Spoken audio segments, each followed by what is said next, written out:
Muy buenas noches a todos los entusiastas de la parasitología. Hoy, 11 de febrero, pues tenemos varios aspectos que debemos tratar. Primero vamos a los que nos resultan agradables. En este caso, felicito a todos los investigadores, a todas las investigadoras, jovencitas, maduritas y ya avanzaditas. Hoy es el Día Internacional de las Investigadoras. Sí, así que tal vez se enteren tarde, pero pues las felicitamos, ¿sí?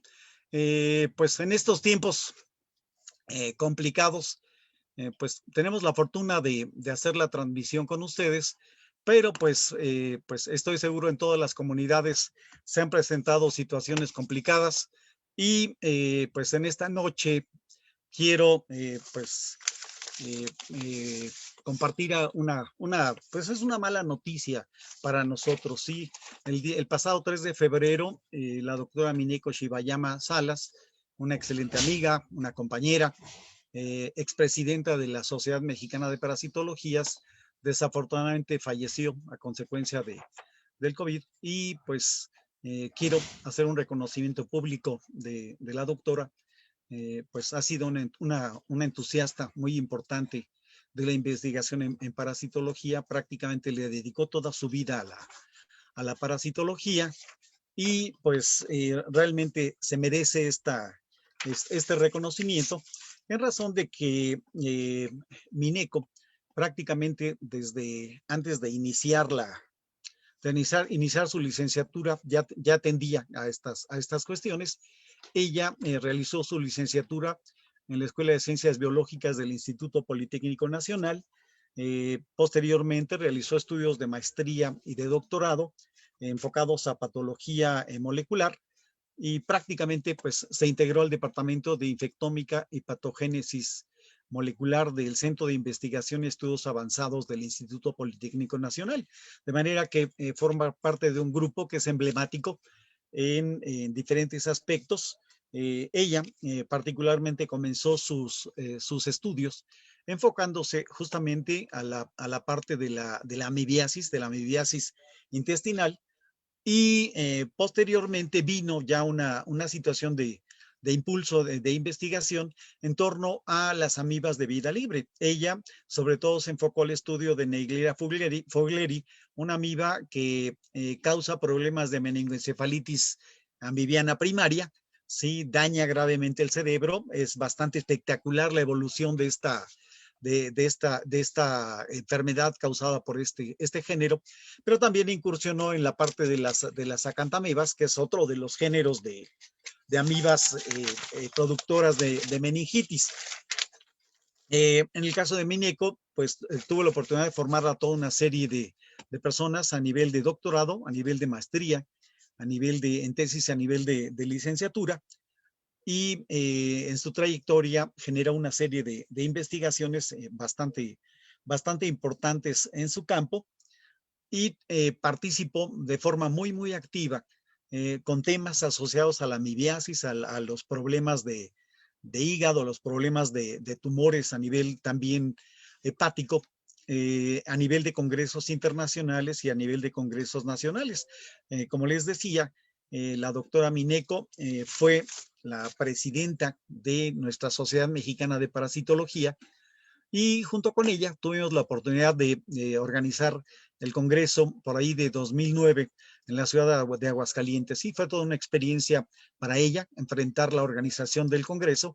Vivimos pues toda una serie de experiencias bien interesantes, pero al final salieron las cosas como debe ser, de manera que tenemos que reconocer a la doctora Mineko Shibayama Salas como una importante parasitóloga en nuestro país, como una persona que vamos a tener en nuestro corazón, como una persona amiga, ¿sí? Y sobre todo como una parasitóloga, ¿sí? Una persona que gustó de impulsar la parasitología en nuestro país, ¿sí? Y justamente hoy, ¿sí?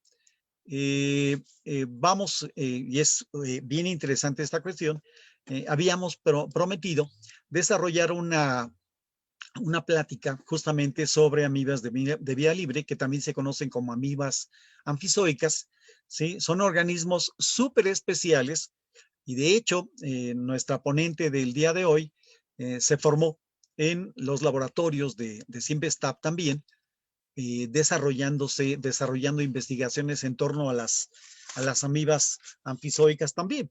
Sí, así que tuvo una relación bastante cercana con Mineco, de manera que es interesante porque al final alguna parte de la información que se vierta de alguna manera tiene el sello de Mineko Shibayama Salas. Sí, de manera que les voy a platicar que la doctora Maritza Omaña Molina, quien es nuestra ponente de este día, es profesora de carrera titular B de tiempo completo en el área de metodología de la investigación en la carrera de médico cirujano en la Facultad de Estudios Superiores Iztacala de nuestra Universidad Nacional Autónoma de México.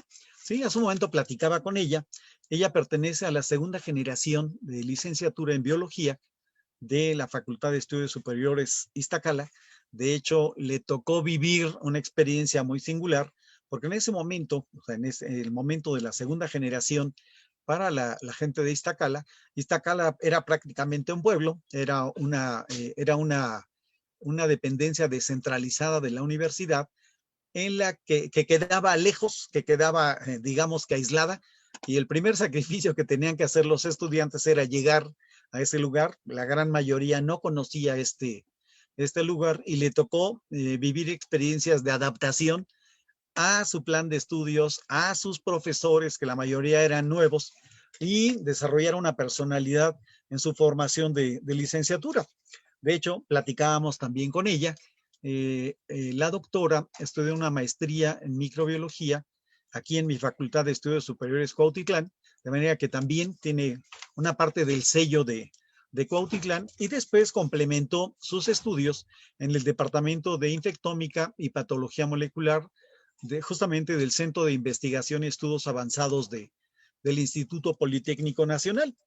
Ella actualmente es responsable del Laboratorio de Investigación en Amibas Anfizoicas, y prácticamente esta temática es la que la lleva en su misión de vida. Ha dedicado ya los últimos años a trabajar con esta cuestión. ¿Sí? La doctora participa activamente en enseñanza, entonces, pero desarrolla actividades, como ocurre con una gran mayoría de los profesores de carrera de la UNAM, desarrollando investigaciones, de manera que por medio de sus investigaciones ha titulado a varios alumnos en doctorado, en maestría y en licenciatura, y ha generado una serie de publicaciones a nivel internacional, tanto en la perspectiva de investigación como en la parte de extensión. Así que, sin más preámbulo, le damos la bienvenida a la doctora Maritza Omaña Molina, a quien le voy a dejar mi pantalla con un aviso que es muy importante. Por favor, toda la gente que tenga alguna inquietud, le pido que nos envíe sus preguntas a través del chat para poderlas irlas captando y al final de la exposición planteárselas y que nos las resuelva. De manera que ahora sí, doctora, la dejo con la pantalla para compartir. La vamos a dejar solita, ¿sí? Muy bien, me parece muy bien. ¿Sí me escuchan? Sí se escucha, doctora, se oye bien. Muy bien. Bueno, yo solamente veo la presentación, espero que ustedes también puedan verme a mí, y con muchísimo gusto agradezco la invitación del doctor Labat, agradezco profundamente también esta introducción que hace acerca de mi formación, y por supuesto yo también me formé en la Facultad de Estudios Superiores Iztacala, mi maestría en la Facultad de Estudios Superiores Cuautitlán, y el doctorado, como bien lo dice el doctor Labat, lo hice al lado del doctor Tsutsumi y de la doctora Mineko Shibayama. Y parte de la investigación que yo les voy a presentar, bueno, inicia precisamente en ese laboratorio, aunque después continué en el laboratorio del doctor Adolfo Martínez Palomo y su grupo de investigación, que abrió las puertas de su laboratorio para mí y para la investigación, y eso fue algo muy importante en mi vida. Asimismo, en la medida de lo posible, bueno, las investigaciones no las hacemos nada más nosotros solos, sino trataré de mencionar todas aquellas personas que han participado en mi formación y que han ayudado a que nosotros ahora podamos hablar de estos mecanismos de patogenicidad de las amibas anfizoicas del género Acanthameba. Bien, iniciaré por mencionar, si bien son amibas anfizoicas, iniciaré por mencionar su origen. Por alguna razón no avanza la presentación, doctor.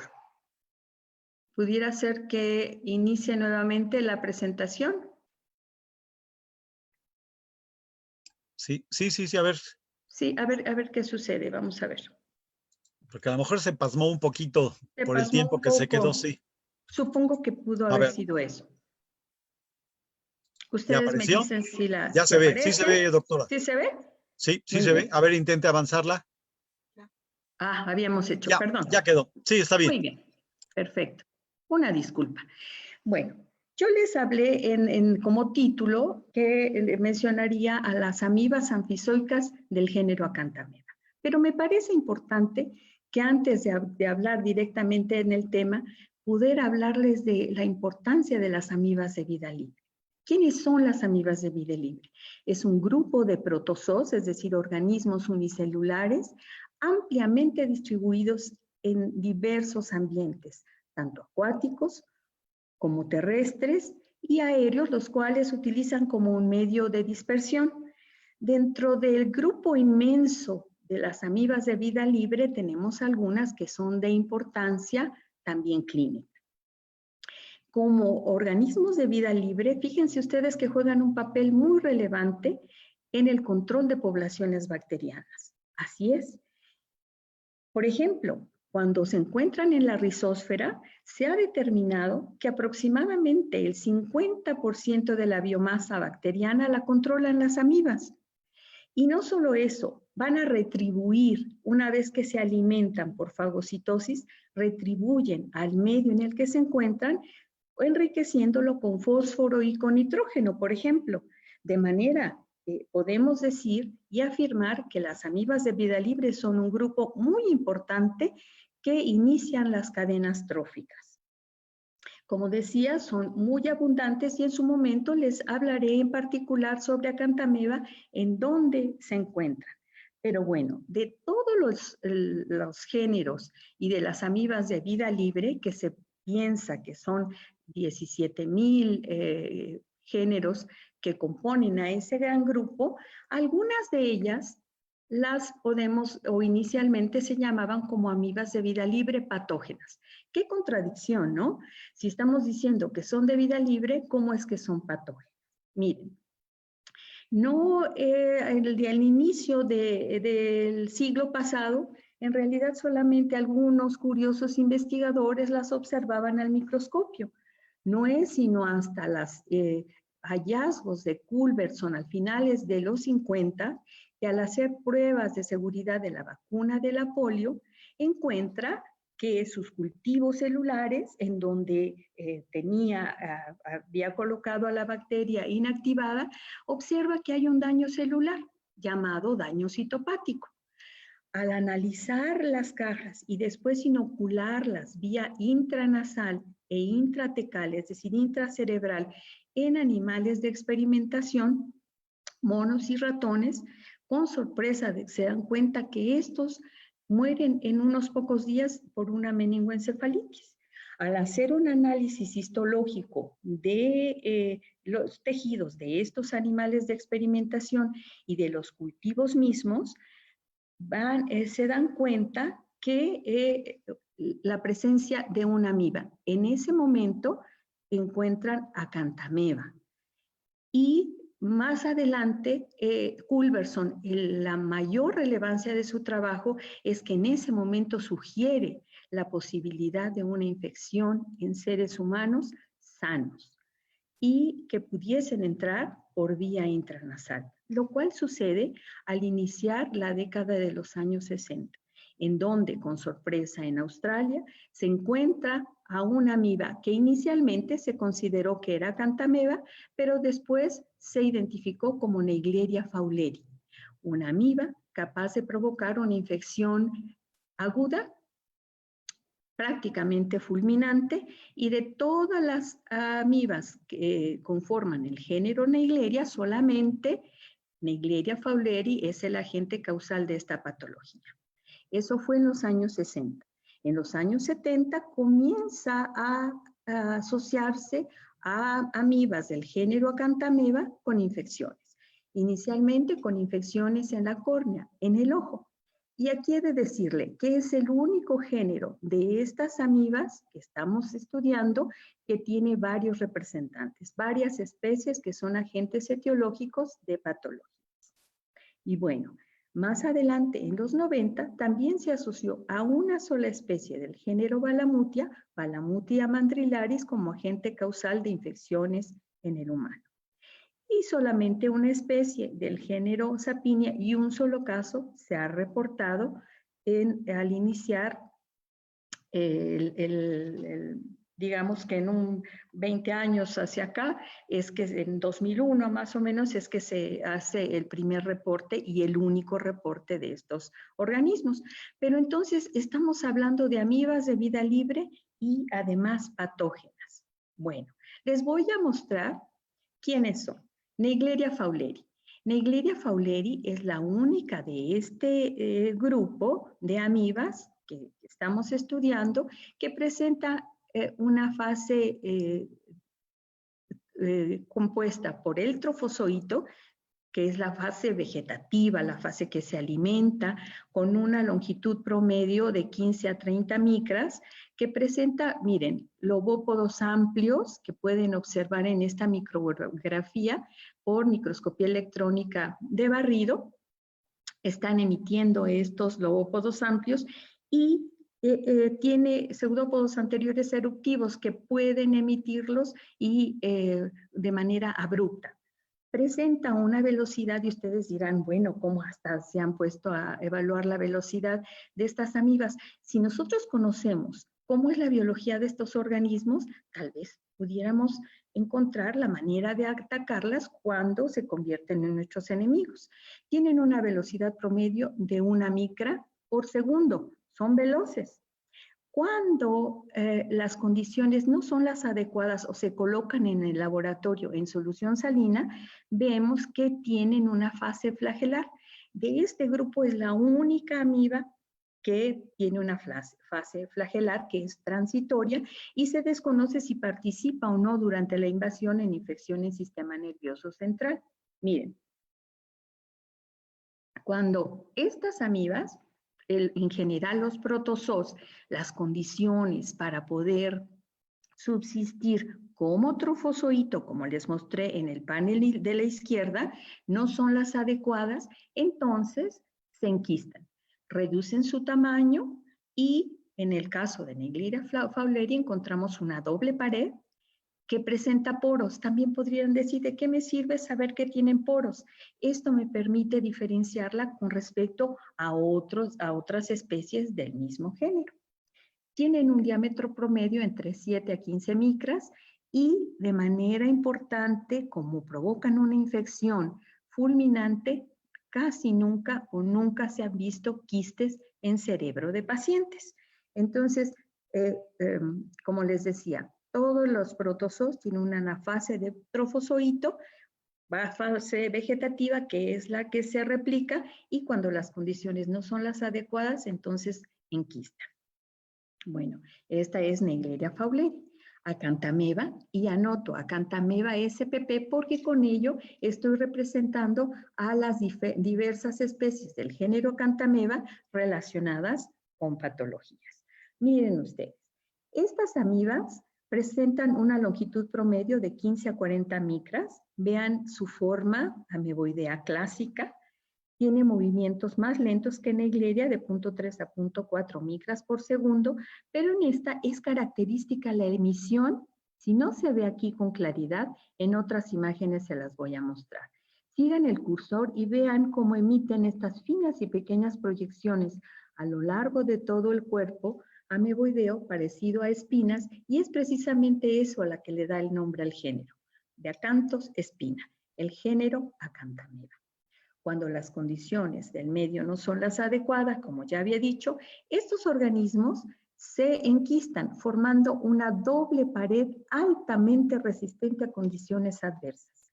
He de decirles que Acanthamoeba la podemos encontrar en cualquier tipo de medio, y se ha visto que los quistes son resistentes, sean a 4 grados durante 20 años, desenquistan y tienen la capacidad de seguir siendo invasivos.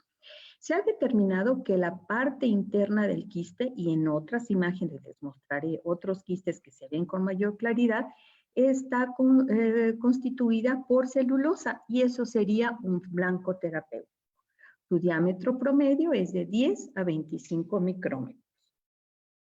Bueno, la siguiente es Balamutia mandrilaris. Miren, Balamutia es pleomórfica, cambia muy rápido su morfología, es más grande, tiene una longitud promedio de 12 a 60 micrómetros y una velocidad es un poquito más lenta, de 0.25 micrómetros por segundo.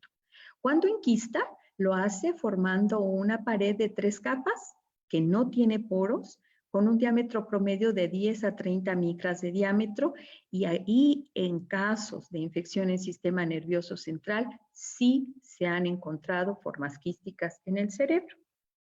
Estas imágenes que les he mostrado las ha captado, las ha analizado el doctor Arturo González Robles y la doctora Viviana Chávez. En el caso de Sapinia no, porque no contamos con ese cultivo, y solamente se ha asociado con un solo caso de infección en el sistema nervioso central. Sapinia pedata tiene una longitud promedio de 45-85 micrómetros, se considera que tiene una película gruesa, usualmente rugosa. Aquí se puede observar, si se acercan un poquito, son binucleados y tienen movimientos lentos. Su quiste tiene una pared gruesa de 13 a 37 micrómetros de diámetro, también es binucleado, no se sabe si tiene poros o no, y al menos en el único caso que se ha reportado, no se observaron quistes en el tejido, en los tejidos observados. Miren, yo ya les hablé de la importancia de estas amibas como controladoras de poblaciones bacterianas. Sin embargo, la importancia clínica de ellas al provocar patologías es muy importante. Porque Naegleria fowleri es el agente causal de la meningoencefalitis amibiana primaria. Es una infección prácticamente fulminante que afecta a jóvenes, a niños, con una historia de natación. Es lamentable que la mayoría de los casos se diagnostica post-mortem, igual que las infecciones que provocan estas amibas. Bueno, y como decía hace un rato, Naegleria fowleri es el único representante del género, compuesto de más de 30 especies, es el único capaz de provocar patología en el ser humano. Acanthamoeba son varias especies y también va a provocar encefalitis amibiana granulomatosa, queratitis amibiana e infecciones cutáneas, por mencionar las más relevantes, porque también provocan infección en próstata, en vagina, en los senos paranasales, infecciones renales también. Este género es más relevante en ese sentido. Y por lo general las enfermedades que provoca encefalitis amibiana granulomatosa y las infecciones cutáneas lo hacen en pacientes con infecciones crónicas, personas inmunosuprimidas, al igual que en Balamutia mandrilaris, que provoca encefalitis amibiana granulomatosa e infecciones cutáneas. Estas, por ejemplo, en Perú se han diagnosticado un buen número de casos cuyo agente causal es Balamutia mandrilaris, en donde las infecciones en piel son evidentes, en cara, y la infección es de curso crónico y muchas veces se invade hasta el sistema nervioso central. Y como les había dicho, Sapinia pedata fue aislada de un solo caso de encefalitis con buena resolución. Bueno, entonces a lo largo de la historia y análisis de estos organismos, bueno, se les ha denominado como parásitos facultativos. Después se les designó como patógenos oportunistas, porque en realidad eran organismos de vida libre y pues se trataba de designarlos de alguna manera. Y creo que la manera más adecuada de designarlas fue la que hizo Page en 1988, cuando las designa como amibas anfizoicas, es decir, organismos que tienen una doble vida, ¿sí? Una vida como organismo de vida libre en su fase exozoica y como parásito en su fase endozoica. Y creo que de esta manera entonces podemos entender que no todas las amibas de vida libre tienen la capacidad de ser patógenas y la mayoría de estas juegan un papel importante, como les decía, en las cadenas tróficas. Bueno, como organismo anfizoico es bien importante hacer mención que todos los grupos, todas las amibas que les he mencionado, son capaces de tener endosimbiontes bacterianos y virales. He de decirles que se consideran también a estos organismos como caballo de Troya. ¿Por qué? Porque pueden contener a Mycobacterium, bacterias de importancia clínica, Legionella pneumófila y también virus de importancia clínica. Esto, per se, nos da pie para hacer una plática sobre las bacterias endosimbiontes y las relaciones que establecen. Es por ello que se les ha considerado como reservorios ambientales. Y hay quien se ha atrevido a decir que la manera en la cual conviven o coexisten como endosimbiontes con las amibas anfizoicas las, digamos, habilita para cuando infectan al ser humano como parásitos intracelulares. Y esto es muy interesante. Bueno, yo les dije que esta plática la íbamos a enfocar con amibas de grupo del género Acanthamoeba. Y bueno, aquí les muestro en el panel izquierdo un trofozoito. Si reconocen estas proyecciones, entonces comenzarán a darse cuenta que estas finas proyecciones a lo largo del cuerpo, como se ve en el panel de la derecha, entonces las podemos observar y reconocer fácilmente. Son los acantópodos.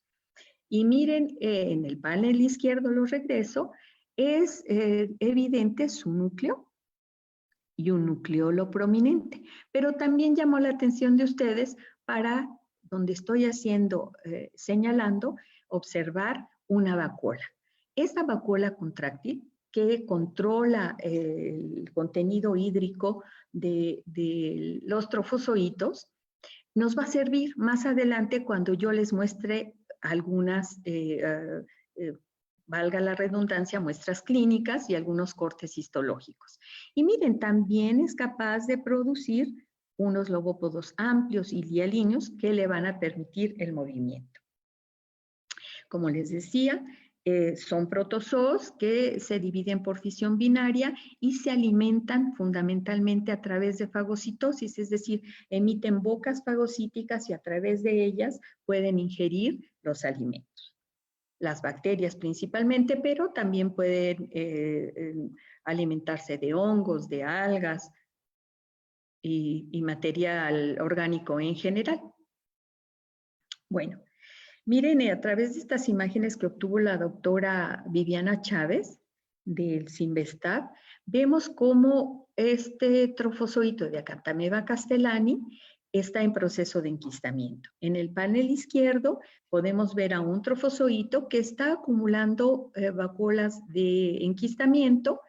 Cuando las condiciones del medio no le son las adecuadas, entonces empieza a reducir los acantópodos en cuanto al tamaño.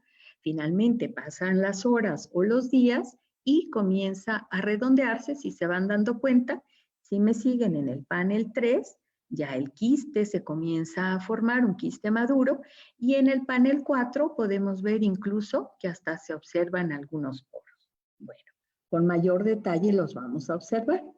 Aquí les muestro en la fotografía que está en la parte superior cómo las vacuolas de enquistamiento, este material fibrilar se va a ir depositando para conformar, en el panel de abajo podemos ver un quiste inmaduro que nada más ya está conformando su exoquiste o pared externa y su endoquiste o pared interna, pero ya claramente la podemos observar en la imagen inferior derecha, en donde se ve claramente el ectoquiste maduro, si lo alcanzan a ver, el endoquiste, y se unen en algunos puntos para conformar el ostiolo y están selladas por un opérculo.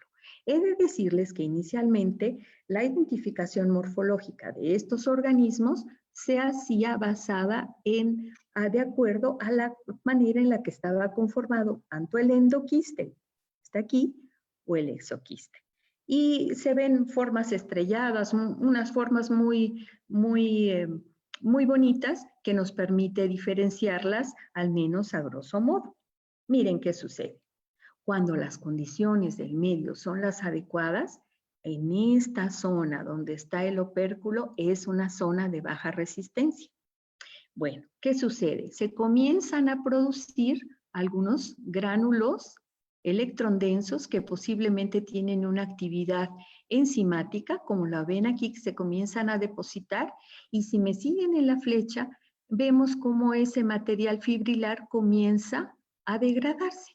En la parte inferior, quiero que vean este quiste tan hermoso, tiene su pared externa o exoquiste, su pared interna o endoquiste, pero vean, como está sensando que las condiciones del medio son las adecuadas, comienza a fagocitar, aún estando en forma quística, el material fibrilar.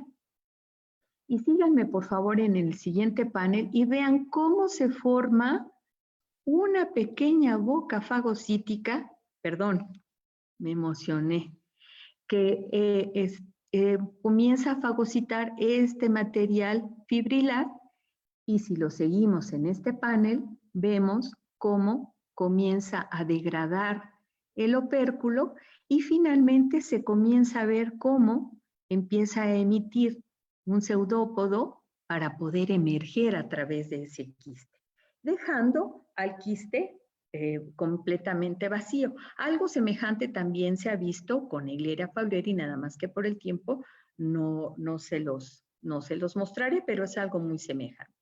Bueno, recordando el ciclo de vida de Acanthamoeba, de las especies importantes clínicamente, bueno, sabemos que estos organismos en su fase exozoica los encontramos en cualquier tipo de medio.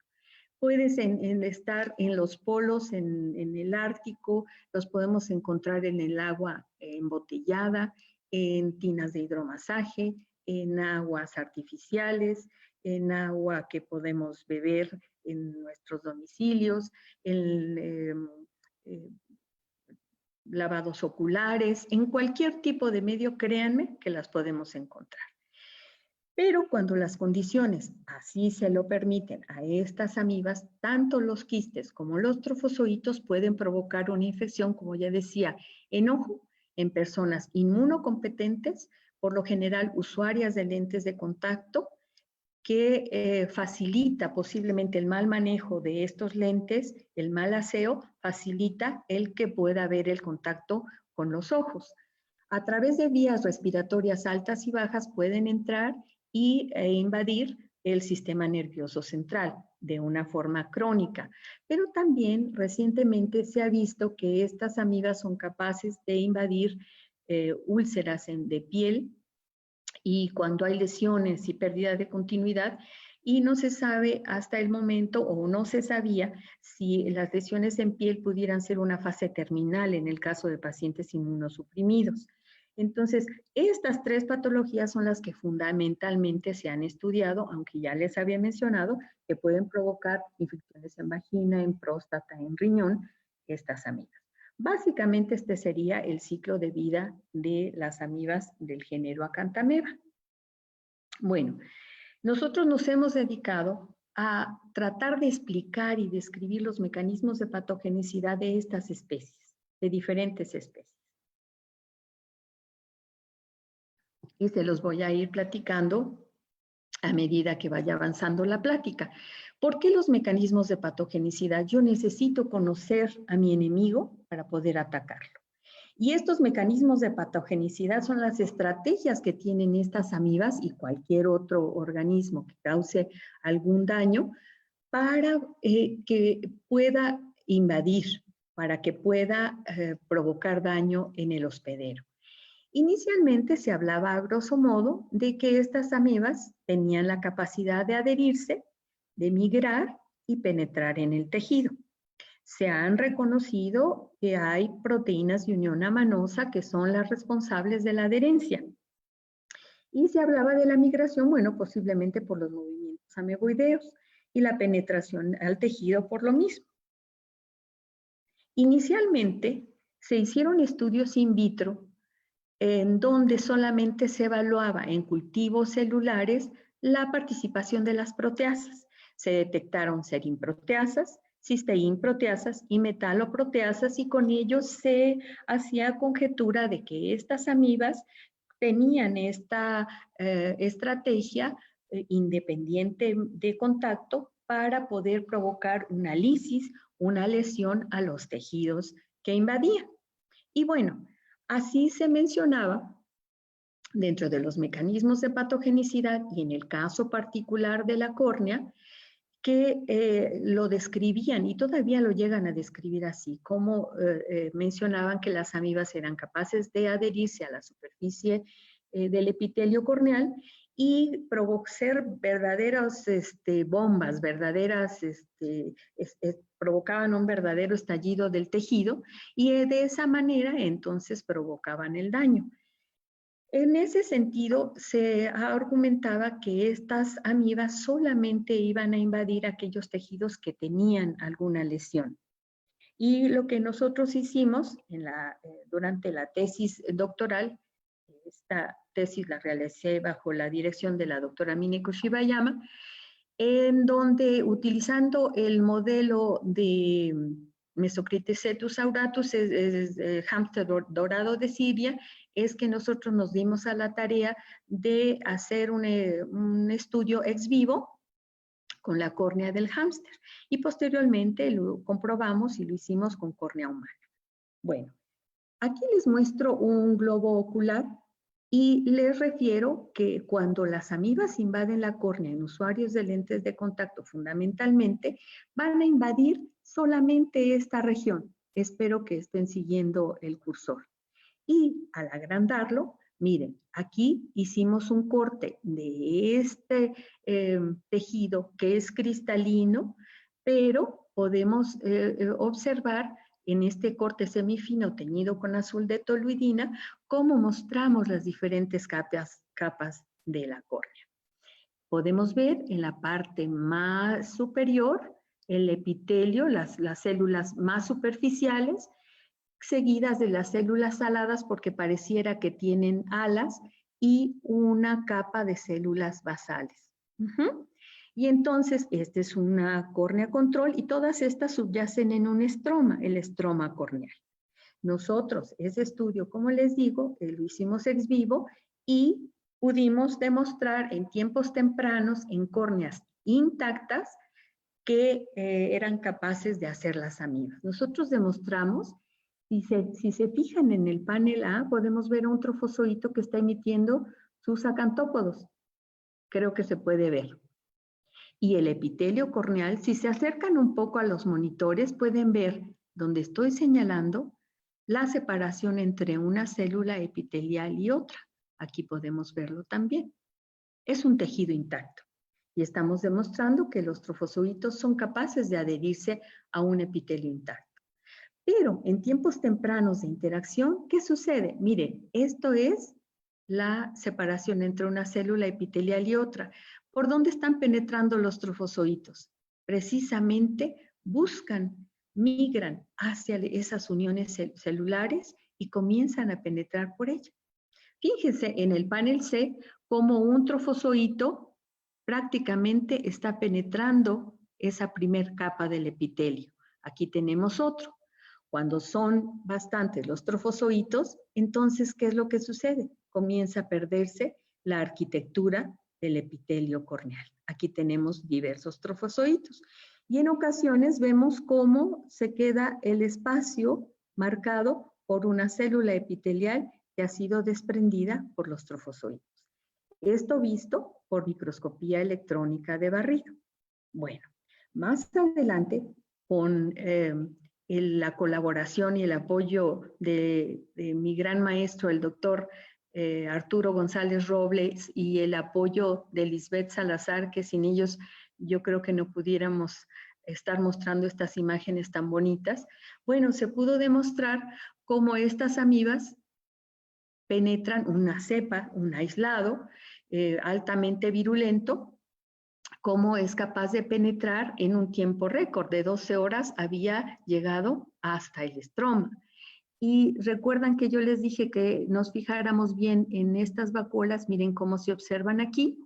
Si nos vamos más a la derecha, donde está la flecha blanca, cómo podemos ver las vacuolas, el núcleo y el nucleolo, que nos están indicando en las óptimas condiciones en las que están las amibas que están invadiendo. Y no se diga en esta imagen donde se ven las amibas en el estroma y se ve con claridad la vacuola contráctil. ¿Cómo se puede ver en el panel, en la imagen derecha, en donde vemos el núcleo y el nucleolo, lo que nos está indicando las buenas condiciones en las que se encuentran las amibas? Esta amiba fue aislada en las islas, en España, y la estudiamos por la alta virulencia.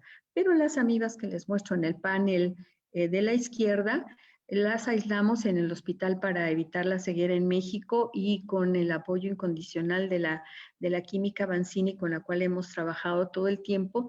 Más adelante les mostraré diferentes especies que nos permiten hablar de manera general sobre los hallazgos que tenemos en cuanto al género se refiere. Bueno, también nosotros pudimos demostrar en aquel entonces la presencia de estas supuestas bocas fagocíticas, que no es sino hasta en el panel B, cuando con el doctor Arturo pudimos ver estas imágenes de un trofozoito que está fagocitando esta célula epitelial recién desprendida, que pudimos con certeza demostrar la presencia de bocas fagocíticas que en aquel momento se decía que no existían en el género Acanthameya. Muy bien. En la córnea humana, miren ustedes qué bonitos trofozoitos, pudimos ver cómo llegan hasta la membrana de Bowman. Aquí no pudiera decir que era un tejido intacto porque nos dieron restos de una córnea humana y bueno, pudimos demostrar de cualquier manera cómo son capaces de fagocitar. Aquí vemos la vacuola contráctil, el núcleo y el nucleolo. Y miren ustedes en estas imágenes cómo se ve con claridad el trofozoito y cómo, si nos vamos aquí al panel B, en la extrema derecha, cómo el trofozoito es capaz de cambiar su morfología para poder penetrar entre las uniones celulares. Pero lo que nosotros estamos viendo en todo momento es que hay mecanismos dependientes de contacto que nos están provocando la invasión. Y si se dan cuenta, en las células que están aledañas a las amibas no se ve una destrucción como lo mencionaban inicialmente otros investigadores. Bueno, pudimos comprobar en la córnea, tanto humana como en la córnea de Mesocricetus auratus, cómo ese daño era capaz de alterar la resistencia transepitelial. En esta cámara de UCI, en esta parte central, colocábamos las pequeñas córneas. Perdón, un cucú nos está interrumpiendo un poquito la plática.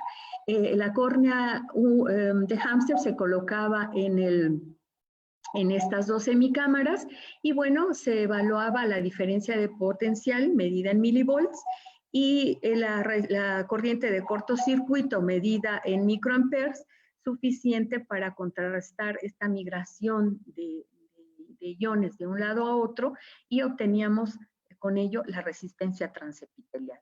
¿Cómo la medimos? Bueno, tenemos los controles y vemos cómo a lo largo de los diferentes tiempos, pues va descendiendo esta resistencia transepitelial del tejido, tanto con los trofozoitos como el medio en el cual se encontraban creciendo las amibas. Bueno, hasta este momento estábamos demostrando en la córnea del hámster y la córnea humana lo que estaba sucediendo.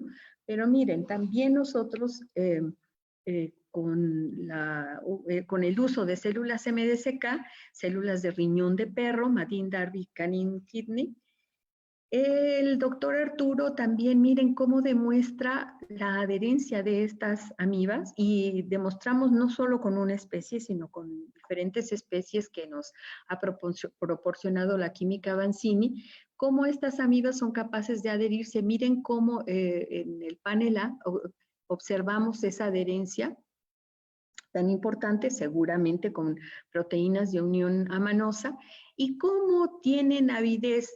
Además de la adherencia, estos trofozoitos, vean ustedes cómo comienzan a mover y ajustar para producir bocas fagocíticas. Aquí el doctor Arturo decía que esta amiba, o dice, perdón, que está dando un golpe al corazón a esta célula MDSK porque está introduciendo su lobópodo muy cerca del núcleo. Y vean ustedes, si me siguen, miren, esta es una célula MDSK, pero está siendo fagocitada. Vean cómo el trofozoito está emitiendo estas bocas fagocíticas, que seguramente va a fagocitar. Y ustedes me pueden decir, ¿por qué está fagocitando? Miren, aquí está la muestra. En el panel inferior observamos cómo tiene contenido esta vacuola digestiva y con ello estamos probando que es una manera también de provocar el daño. En esta otra imagen, el doctor Arturo, cuando discutíamos sobre la manera en la cual estaban provocando este daño, él hablaba, y creo que tiene toda la razón, de un efecto mecánico y enzimático. Y ese efecto mecánico es la manera en la cual están avanzando. Y entonces finalmente entendemos por qué sí es importante saber la manera en que se mueven, cómo se desplazan, para saber de esa emisión de esos lobópodos si es suficiente fuerza como para poder penetrar. Y lo vemos aquí en esta otra imagen, en donde el doctor Arturo logra en 2017 ver un solo acantópodo cómo está muy cercano a las uniones estrechas. Lo habíamos supuesto, pero no lo habíamos podido documentar como lo documenta en el 17, y obviamente nos pusimos muy contentos por eso, porque estábamos demostrando que ese efecto mecánico y o enzimático estaba incidiendo justamente se abren espacio entre las células y no necesariamente están provocando la lisis de las células que están contiguas a ellas. Miren ustedes en estas imágenes tan bonitas también que obtiene el doctor Arturo González, en donde muestra los trofozoitos y diversos trofozoitos sobre las células MDSK, cómo este trofozoito está engullendo pues porciones de las células MDSK y varios trofozoitos están sobre estas células, fagocitándolas.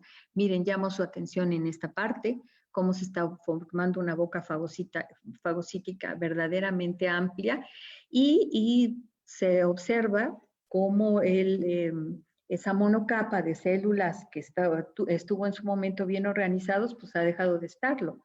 Y observamos también aquí, miren, cómo esta gran boca fagocítica está engullendo a esta célula MDSK. Y entonces, de esta manera, no solo con los modelos ex vivo de queratitis amibiana, sino con la interacción con cultivos de tejido, se demuestra la adherencia, la fagocitosis y la migración. Entonces, también nos planteamos,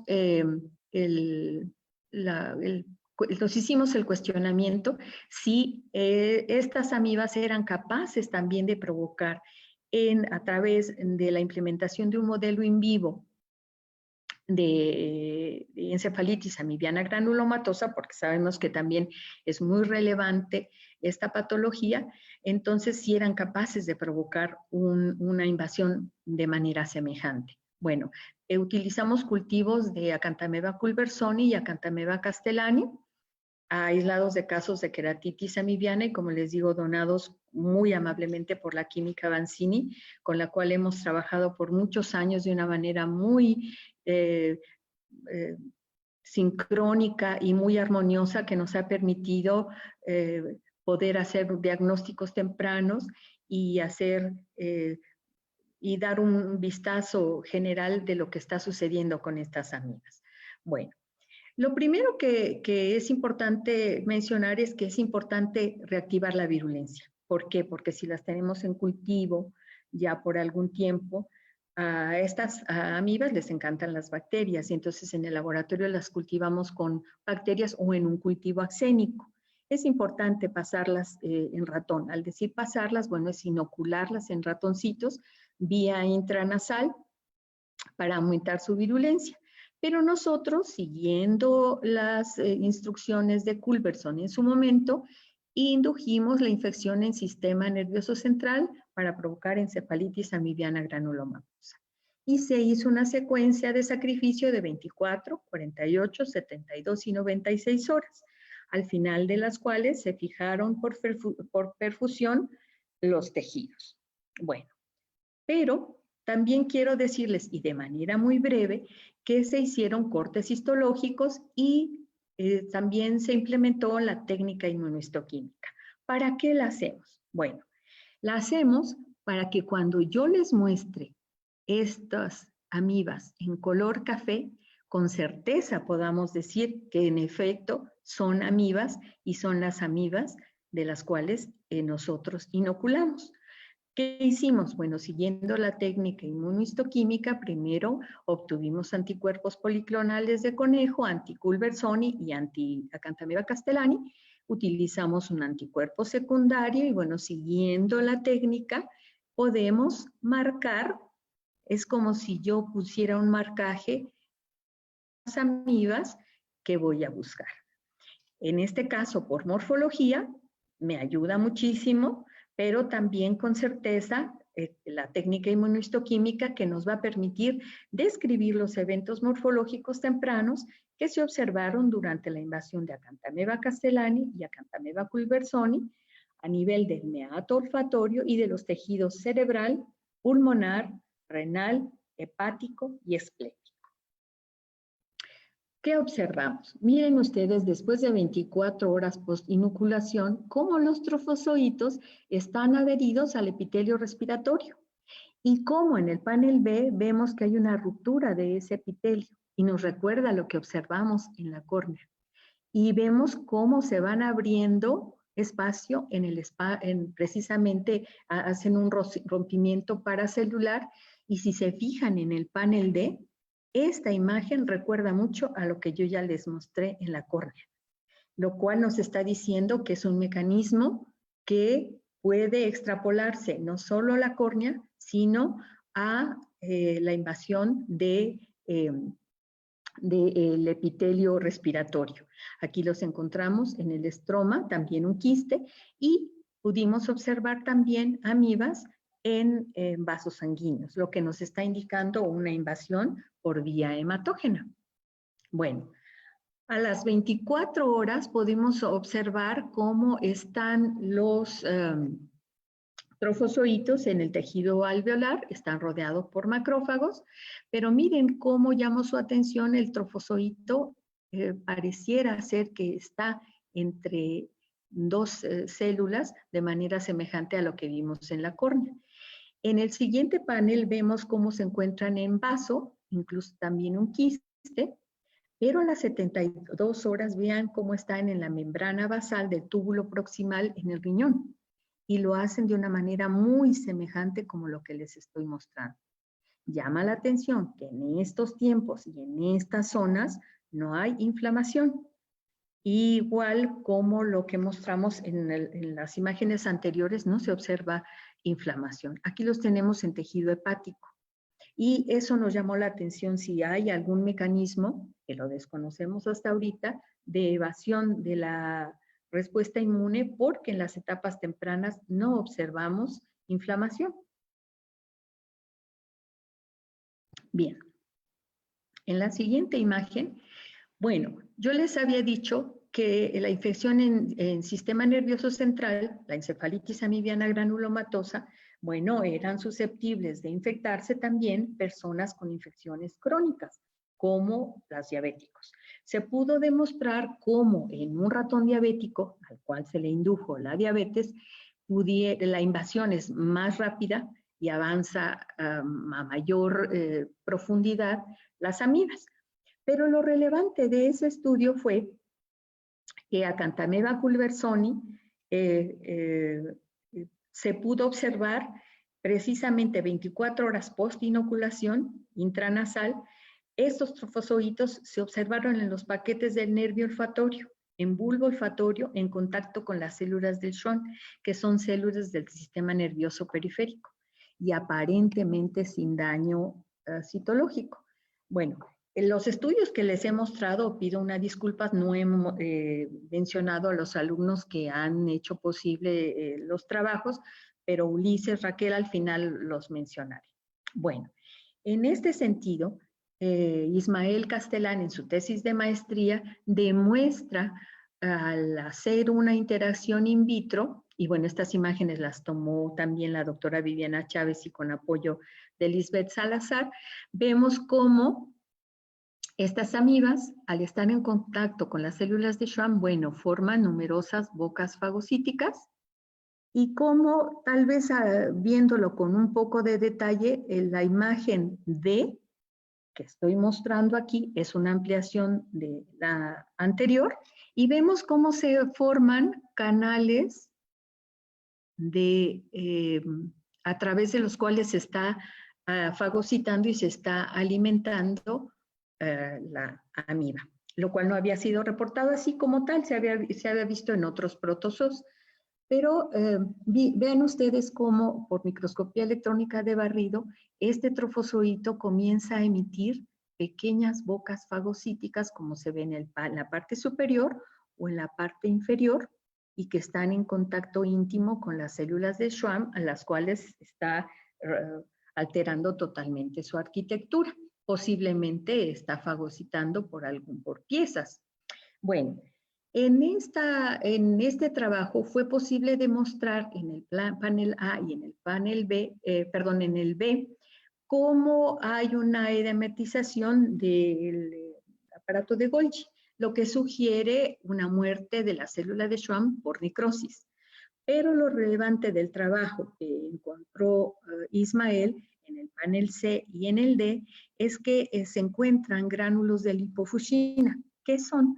Cuando la célula nerviosa está estresada y se comienzan a producir estos gránulos de lipofuscina que nos están diciendo que las membranas ya no están en óptimas condiciones. Y en el panel D, señalo en esta flecha cómo se observan cuerpos multilamelares y cuerpos multivesiculares, con lo cual está demostrando que estas amibas son capaces de inducir la muerte de células de Schwann también por autofagia. Bueno, ya hicimos la descripción de lo que sucede con la córnea cuando provocan queratitis amibiana. En los cultivos de tejidos, en los modelos in vivo con modelo sano de ratón valpsesano y diabético, lo que sucede con las células de Schwann, y bueno, nos faltaba demostrar lo que estaba sucediendo con la piel.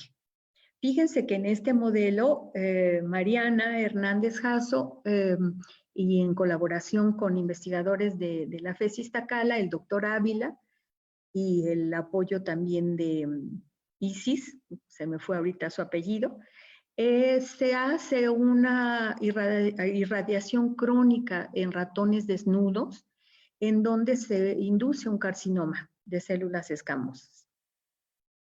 Y si ustedes observan en el panel A, este carcinoma de células escamosas, sobre él Sobre él se colocaron las amibas, 2.5 por 10 a la 4 trofoceitos de Acanthameba castellani, y esperamos el tiempo suficiente para que este ratoncito pudiera presentar algunos datos de infección en el sistema nervioso central. Esto sucedió 18 días post inoculación sobre esta lesión en piel, porque se tenía duda, y con esto queríamos demostrar si una lesión en piel era suficiente como para provocar una infección en el sistema nervioso central. Lo probamos porque se consideraba que las lesiones, como les decía hace un rato, en piel pudieran ser la fase terminal en pacientes inmunosuprimidos. Y aquí lo que demostramos fue, mire, en el panel B vemos como después de 18 días y por la misma técnica de inmunohistoquímica, con certeza podemos decir que son amibas. Se encuentran en la dermis, en el panel B, en las células pilosas, aunque es un ratón sin pelo, sí tienen quistes capilares y se encuentran en ellos y al parecer hasta se alimentan del contenido de estos. También los encontramos en el panel D, los podemos observar en los adipocitos y se alimentan perfectamente de ellos. Y vemos numerosos trofozoitos. También en el panel E los podemos observar cerca de los vasos sanguíneos. Entonces, esto nos estaría diciendo cómo están migrando a través de una lesión en piel hacia diferentes sitios. Encontramos también que sugería la posibilidad de actividad colagenolítica, la cual ya se sospechaba. Bueno, ¿qué pudimos ver? Fíjense ustedes, en vaso, lo que observamos, numerosos trofozoitos, y están identificados por la inmunohistoquímica. Llama la atención la falta de una respuesta inmune contra ellos. En hígado también los localizamos y obviamente en el cerebro. Y nos llama la atención una vez más la falta de una respuesta inmune ante la presencia de estas amibas en esos sitios. Bueno, se probó la adherencia a la colágena tipo 1 y la actividad colagenolítica, como era de esperarse, porque se ve una desorganización del tejido y de la matriz extracelular. Bueno, fíjense ustedes también que todo lo que hemos mostrado sugiere mecanismos dependientes de contacto. Como los estamos demostrando, la adherencia, la fagocitosis, la migración en el tejido, pero también no debemos descartar la participación de mecanismos independientes de contacto. La doctora Viviana Chávez, con una cepa altamente virulenta, la que llegó de España, una vez que los trofozoitos se pasaron en ratón, vean cómo produce una gran cantidad de gránulos electrondensos en su superficie, señalada a lo largo de toda la superficie del trofozoito, y se demuestra la presencia de estos gránulos electrondensos en toda la superficie, insisto, como se puede ver en esta parte superior de la imagen derecha, y que se emiten una vez que se han pasado en ratón, lo que indicaría que de alguna manera se activan estos mecanismos independientes de contacto y pudiera ser que jugaran o seguramente juegan un papel importante durante la invasión, aunque, aclaro, estoy segura de que esa participación no es como se consideraba antes, provocando una verdadera explosión. Ya demostramos que no es así. Bueno, este estudio que se realizó en el 2017 por la doctora Catalina Flores, que colaboramos con ella, creo que fue muy, muy importante porque casi simultáneamente el doctor Arturo demuestra la emisión de estos acantópodos y cómo llegan muy cercanamente a las uniones estrechas. Y en este trabajo que hicimos en colaboración, vemos cómo se demuestra que Acanthameba, otra especie también donada a nosotros por la química Banzini, es capaz de atravesar las células MDSK, pero aquí se demuestra que no dañan el citoesqueleto. Pueden penetrar a través de una entrada paracelular y lo único que hacen es modificar la composición de las uniones estrechas. Y esto es muy importante porque demuestra cómo el citoesqueleto de las células aledañas queda intacto. Podemos ver en el panel de la derecha cómo el trofozoito está invadiendo en el espacio paracelular y no está provocando una lisis de las células que se encuentran a su lado. Aquí en este trabajo entonces se demuestra que no están dañando el citoesqueleto de estas células. Lo que sí es que se daña la composición, el contenido de claudina, una proteína muy importante para que constituya las uniones estrechas, y cómo se demuestra que esta claudina se reduce en cantidad en el citoplasma de las células que están interaccionadas con las amibas, y obviamente se reduce la cantidad en las uniones estrechas. No así la claudina 4, que solamente se reduce en las uniones estrechas y no en el contenido general de la célula. Bueno, con esto estamos demostrando también esa manera en la cual están invadiendo estas amibas. El doctor Arturo también hizo estudios definiendo cómo participa el citoesqueleto durante la fagocitosis de las células MDSK, por ejemplo, sin llegar a demostrar exactamente a nivel molecular cuáles son las moléculas que están participando en este proceso. Pero miren, en este trabajo desde el 2009, el doctor Arturo hace una demostración de cómo los trofozoitos son capaces de fagocitar a células MDSK y cómo son capaces de emitir bocas fagocíticas diversas. En el panel B la podemos observar. En el panel C vemos cómo da pequeños mordiscos. En el panel D observamos cómo emite estas bocas fagocíticas amplias. Y en el M a mí me gustaría que se acercaran un poco para observar cómo se emite esta boca fagocítica y está tratando de fagocitar a una célula que les aseguro que las dimensiones de la misma es muchísimo mayor que el trofozoito mismo, pero está haciendo su gran intento por fagocitar. En el panel F se observa cómo está fagocitando eritrocitos. En el G, cómo es capaz, porque también son caníbales, llevan a cabo el proceso de trogocitosis y cómo introducen un quiste completo, esto visto en microscopía electrónica de transmisión, y en el panel H, por microscopía electrónica de barrido, cómo está fagocitando literalmente un quiste. En el siguiente panel vemos esa emisión de estas pequeñas bocas más cortitas, como las que se demostraron en contacto con las células de Schwann.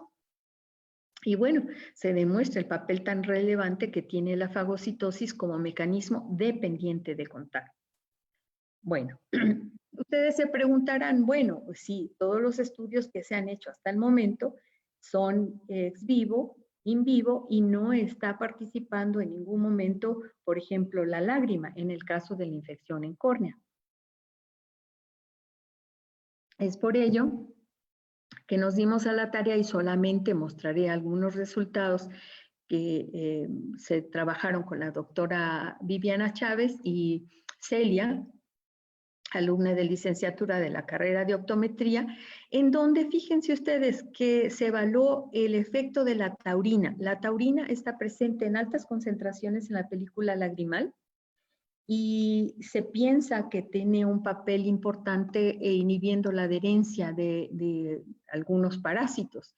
Y entonces nos dimos a la tarea, obviamente, de estudiar de manera aislada solo la taurina como uno de los componentes de la lágrima, pero bueno, en este panel vemos el epitelio de la córnea del hámster intacto.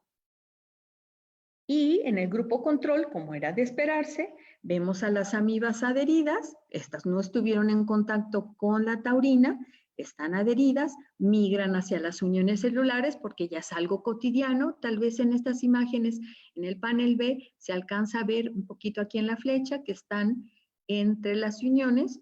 Algunas de ellas están en plena división celular, lo que nos indica las óptimas condiciones, y en todas las flechas blancas estamos indicando cómo estas amibas se migran, se dirigen hacia las uniones celulares, como lo hemos visto de manera, digamos, cotidiana y con diferentes especies.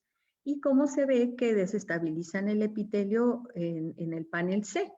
Y bueno, en el panel D, cómo están emitiendo estas bocas fagocíticas una vez que han estado en contacto con la córnea. Pero, ¿qué sucede cuando se interaccionan con la taurina? Nosotros esperábamos, en uno de los grupos experimentales, no les muestro todo porque no hay tiempo suficiente para ello, pero en grupos experimentales que se interaccionaron con la taurina previo a la interacción con la córnea, con mucha sorpresa vemos que aumenta el número de trofozoitos que se adhieren, aumenta la actividad fagocítica. Sí, algunas amibas, como en el panel C, han migrado hacia las uniones celulares y en el panel D, pero con mucha sorpresa nunca habíamos observado cómo las amibas son capaces de comenzar a fagocitar una célula que no ha sido desprendida, como se observa en el panel E. En el panel F es claro la emisión de una boca fagocítica que está destruyendo sin haber penetrado a la célula más superficial del epitelio. Aquí vemos rastros de la presencia de esa boca fagocítica que está causando daño directamente en esta célula del epitelio. Y lo mismo lo observamos en esta imagen en el panel H, en donde con sorpresa estamos viendo que está desprendiendo y emitiendo una boca fagocítica enorme en esta célula. Con mucho gusto hicimos estas interacciones y Lisbeth y, bueno, la doctora Viviana nos dio mucha emoción ver cómo componentes de la lágrima son capaces, en lugar de impedir la adherencia, bueno, digo emoción biológica, porque esto visto realmente en un paciente, pues no es nada grato. Pero vemos cómo estas sustancias, la taurina en particular, es capaz de provocar de exacerbar la adherencia y exacerbar la fagocitosis. Si bien en los diferentes grupos experimentales observamos una mayor adherencia, estadísticamente no es significativa, pero para nosotros es importante ver que en los grupos, con respecto al grupo control, pues hay un aumento de la adherencia. También se hicieron otros estudios que en otro momento les mostraré, en donde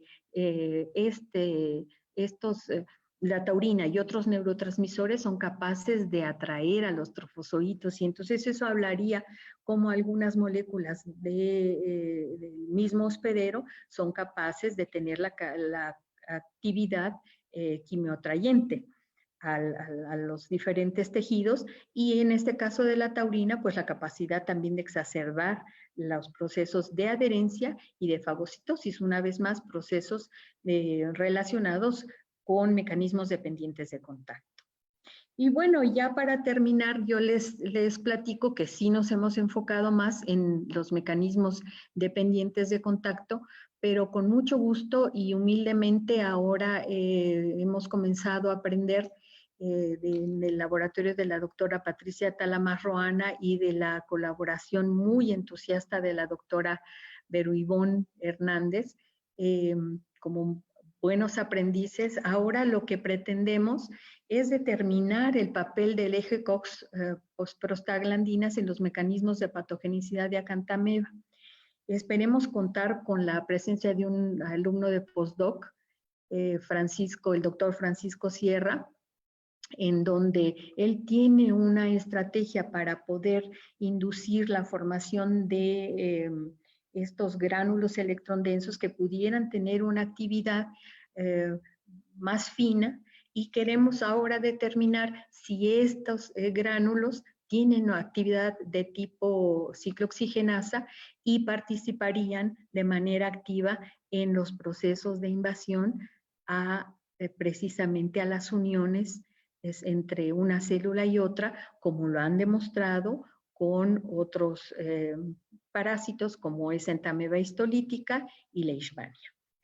Y bueno, no me queda más que agradecer a todos los colaboradores y participantes de nuestra facultad y de nuestra universidad, porque sin su trabajo no sería posible mostrar lo que hemos mostrado, ni la participación incondicional de la química Banzini del Hospital Asociación para Evitar la Ceguera en México, y bueno, a mis maestros del CIMBESTAB, empezando por la doctora Shibayama, pero no dejo de reconocer que el doctor Adolfo Martínez Palomo, el doctor Arturo González Robles y la doctora Viviana Chávez me abrieron las puertas de su laboratorio y me permitieron ser su alumna en todo momento, y con ellos he aprendido muchísimo.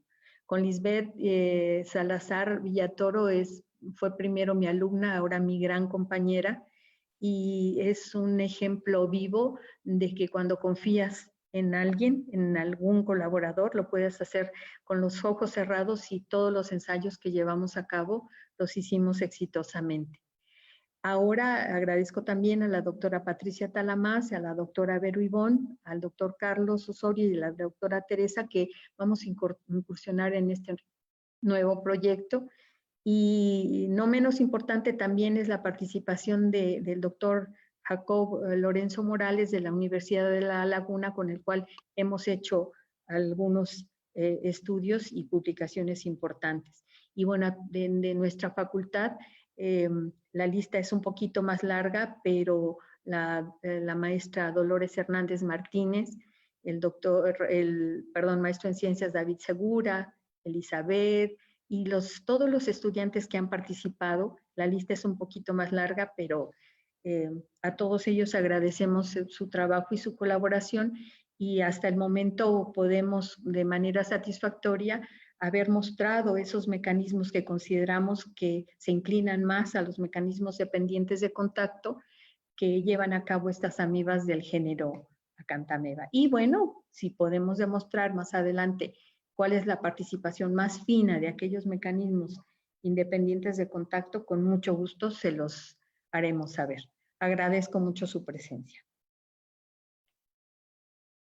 ¿Puede dejar de compartir, doctora? Con mucho gusto. Sí, por favor. Y bien, pues lo primero que nada es muchísimas gracias por la presentación, doctora. Sabemos que la carga en investigación está sobre todo con las amibas de orden intestinal, y que pues, o sea, se conocen desde hace muchísimo tiempo, y a pesar de los pesares, todavía hay un montón de dudas en lo que refiere a la biología de estos parásitos. ¿Cuánto más entonces ocurre con las amibas de vida libre, que pues todavía falta muchísimo para poder entender las cosas que ocurren con ellas? Y pues, o sea, esto es algo que debe de estimular para tratar de profundizar en este sentido. Porque pues hace un rato platicábamos de la gira artística del doctor Shelba de hace, no sé, 40 años, y el hecho de pues algo tan sencillo como que no los habíamos conocido porque no los habíamos buscado, y que en esa gira científica vivan por el país encontrando parásitos por todas partes. Entonces aquí yo creo que la primera cuestión que vale la pena centrar es, o sea, son parásitos facultativos o son organismos con parasitismo facultativo. Si nos puede puntualizar un poco la importancia que tiene a nivel de los biomas, a nivel de los ecosistemas acuáticos, este tipo de organismos. Claro, es importantísimo. Fíjense que yo les hablé de la rizósfera, pero estos organismos también están en sedimentos.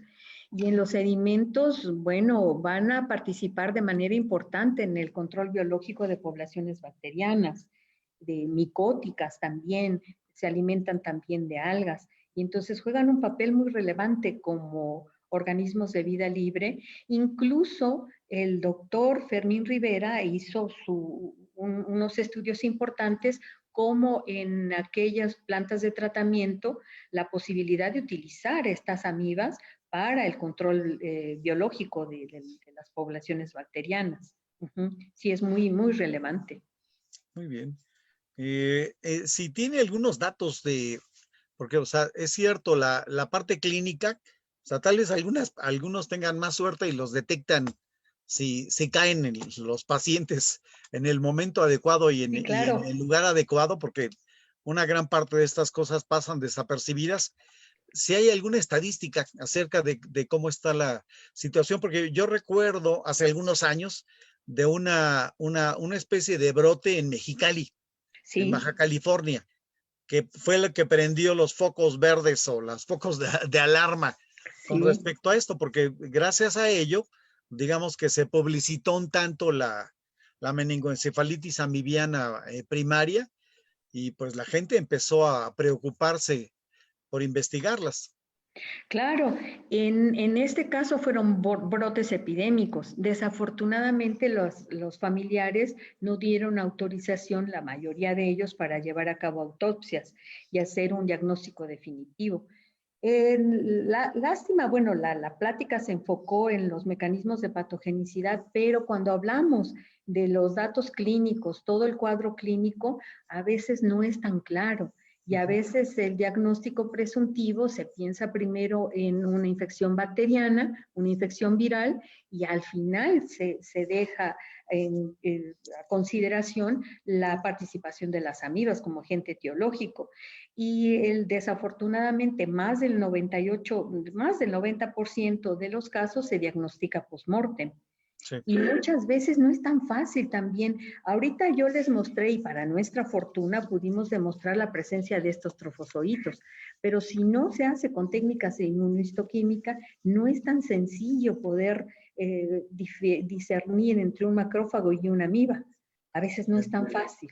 Y entonces el clínico debe de ser muy hábil para poder discernir entre uno y otro. Nosotros llegamos a ver formas ameboideas en líquido cefalorraquídeo y en ese momento no teníamos una manera de determinar a través de inmunohistoquímica la presencia de las amibas y no sabíamos si realmente eran macrófagos o no. Y no es tan sencillo, ¿no? Y entonces hay que tener cierta suerte y cierta habilidad para poder visualizarlas. Y muchas veces, como les decía, por ejemplo, en el caso de la queratitis, el diagnóstico es tardío porque se confunde con una infección viral, bacteriana o micótica. Y ya ha pasado el tiempo suficiente para que se considere con una invasión crónica la infección. Entonces, no hay algunos puntos patognomónicos, a pesar de que, por ejemplo, con la queratitis se presenta un anillo inmunológico que es patognomónico, no siempre se presenta. Es decir, patognomónico es decir que es característico de la infección por acantameba, pero no en todos los casos se presenta. Y así sucede también en los casos, desafortunadamente, con Naegleria fowleri, en la infección en sistema nervioso central. La infección es fulminante y a veces en lo que se toma una acción o no lo mencioné, pero algo muy importante, qué bueno que me lo recuerda, no existen tratamientos idóneos para poder erradicarlas. Y es por ello que estamos en la búsqueda de unas alternativas terapéuticas para poder erradicar o controlar las infecciones. Y entonces a veces se utiliza una combinación de tratamientos que funciona para unas especies, para otras no. Aquí nosotros estamos hablando de una sola especie, Naegleria fowleri, por ejemplo, pero cuando hablamos de acantameba son diversas especies, diferentes aislados, que en el laboratorio funciona adecuadamente una estrategia terapéutica, pero no en los casos. Y eso complica aún más. Y entonces retarda un buen pronóstico en los casos que han sido detectados. Por fortuna, iba a poner un dato epidemiológico, pero por fortuna no son muchos los casos. Desafortunadamente tampoco tenemos datos epidemiológicos certeros que nos demuestren cuál es la cantidad de infecciones reales de todo este grupo de amibas anfizoicas. Sí, sí, sí. Bueno, nos mandan saludos desde Venezuela, desde República Dominicana, bueno, de Colombia qué y bueno. desde Brasil. Sí, y Pues, saludamos a toda la gente del interior de la República Mexicana que están entusiastamente con nosotros. qué bueno, muchas Bien, gracias. bueno, hay más saludos. Otra pregunta, dice, ¿qué observaciones o recomendaciones tendría usted en relación a la búsqueda de esas amibas en el agua de alberca, de acuerdo con las normas que existen? Bueno, qué bueno que también pregunta esto. Hay normas en donde recomiendan 2 miligramos por mililitro en cuanto al cloro. A veces nosotros hemos visto que las diferentes concentraciones de cloro no necesariamente van a eliminarlas. Y bueno, hay toda una estrategia. Podemos después hacer otra plática. Yo invitaría a otra persona, pero a lo mejor no va a querer participar, que es experta en esto, la maestra Dolores Hernández. Ella sabe perfectamente cómo obtener las muestras de diferentes ambientes, ¿no? Y todas llegan al laboratorio y se les da el mismo tratamiento, pero sí hay una forma, una estrategia a través de las cuales se puede tomar agua en las superficies en diferentes niveles, porque se supone que las amibas van a estar en las interfaces, agua aérea, agua tierra, que se encuentran también. Otro tema es la presencia de los biofilm, por ejemplo, en las albercas. Claro. Y entonces la presencia de ellas nos va a dar un ecosistema tan solo en el biofilm, ¿no? Sí, Y sí, sí, entonces sí. hay estrategias para hacer la toma de las muestras, centrifugación de las mismas y después utilizar primeramente medios que son monoxénicos, enriquecidos con bacteria, porque sabemos que de ellas se van a alimentar estas amibas. Curiosamente, no se recomienda hacer una transferencia directa a medio axénico, sino como una fase intermedia para poder Una hacer serie de pases. una serie de pases y una serie de pasos también. Sí. Incluso yo recuerdo que tenían trampas aéreas, ¿no? Para Sí, capturar quistes, me acuerdo. precisamente la maestra María Dolores hizo su tesis de licenciatura y es experta en aislamiento de amibas en el medio ambiente.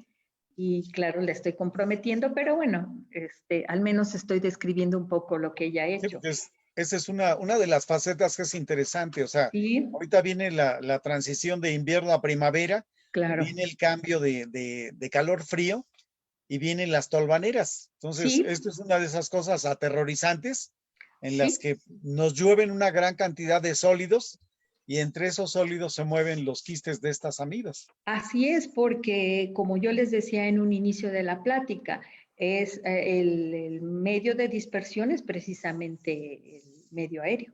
Sí, claro. Y es una manera de encontrarlas en cualquier tipo de medio, definitivamente sí. Sí, claro, claro.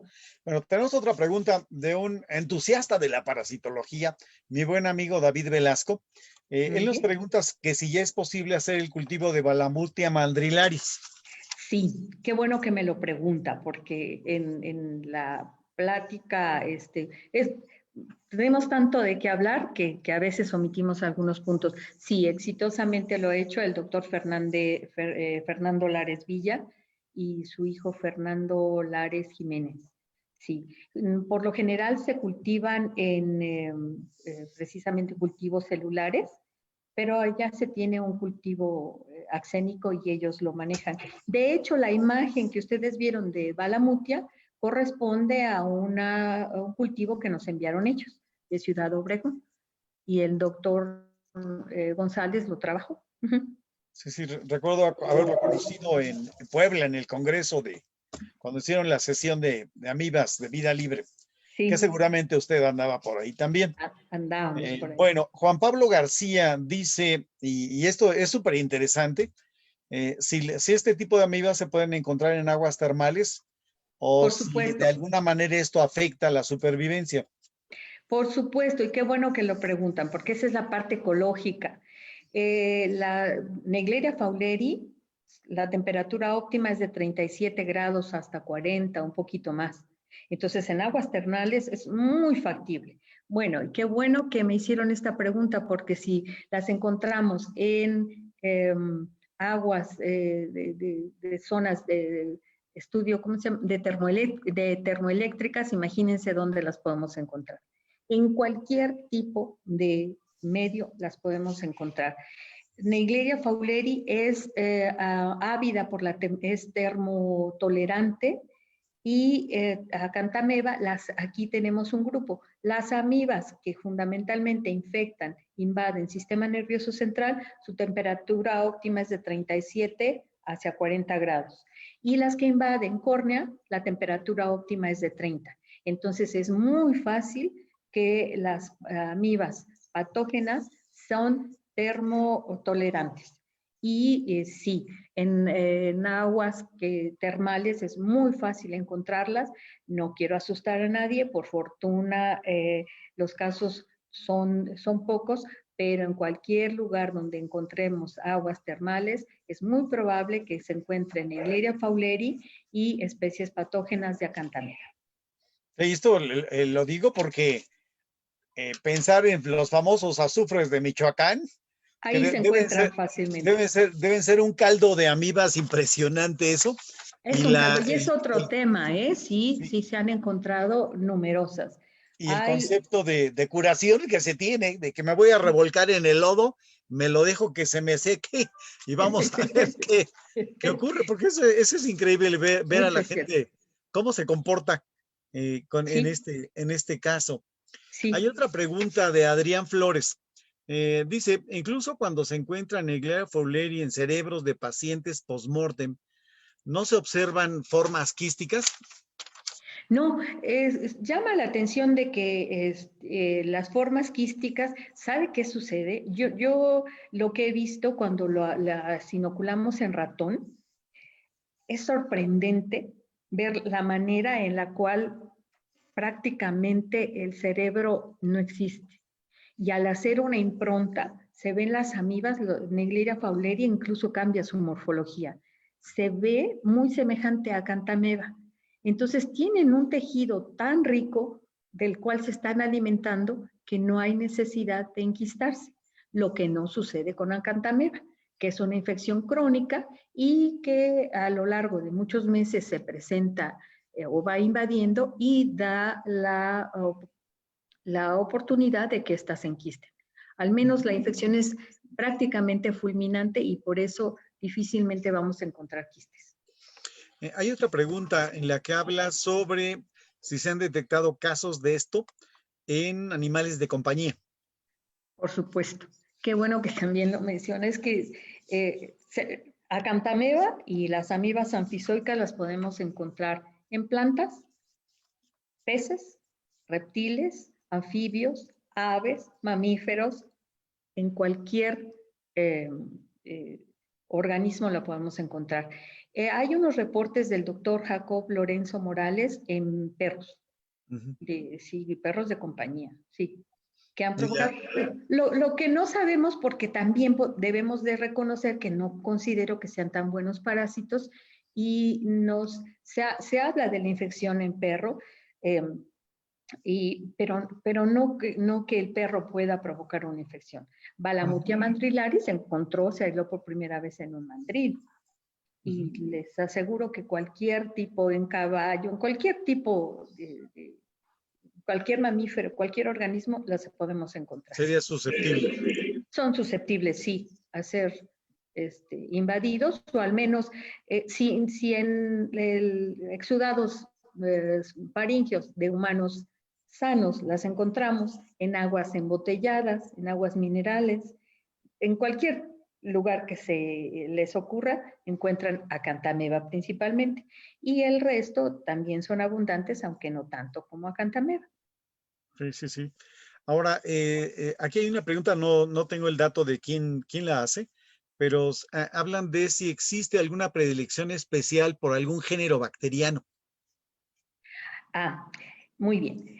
Se alimentan de aquellas bacterias que no tienen color, Sí. Las que tienen color o que son encapsuladas no las fagocitan o les es tóxico el color.